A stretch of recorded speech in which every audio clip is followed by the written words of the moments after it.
অমুসলিম ছেলে মুসলিম মেয়ের সাথে প্রেম করতেছে, বলতেছে ভালোবাসার আবার ধর্ম কি?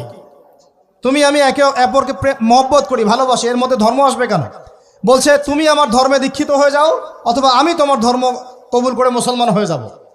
এই মিথ্যা কথাগুলো প্রলোভন দিয়ে এখানে ওখানে পার্কে নিয়ে গিয়ে চটপটে ফুচকা খাওয়ায়, কফি শপে নিয়ে গিয়ে এভাবে আস্তে আস্তে আস্তে আস্তে মেয়েদেরকে লাইনে নিয়ে আসতেছে। আনার পরে শোনেন, কথা আগে শুনেন, বুঝেন। আপনি ঠিক বললেও ঠিক, এটা না বললেও ঠিক, কারণ চলতেছে এটাই সমাজে। এখন কথা হচ্ছে, আমরা যদি আমাদের বোনদের ইজ্জতকে বাঁচাইতে চাই, এই বিষয়টা সম্পর্কে সচেতন থাকতে হবে। মেয়েদেরকে ফুসলিয়ে ফাসলিয়ে এভাবে প্রেমের জালে ফেলে শেষমেশ বেডে নিয়ে গিয়ে ধর্ষণ বা গণধর্ষণ করে মেয়ের ওই ওভারির মধ্যে ওদের বীর্যপাত করে দিয়ে ওই ছেলেটার কোনো খবর পাওয়া যায় না, লাপাত্তা হয়ে যায়। কোনো কোনো ক্ষেত্রে টাকার বিনিময়ে মেয়েদেরকে পাচার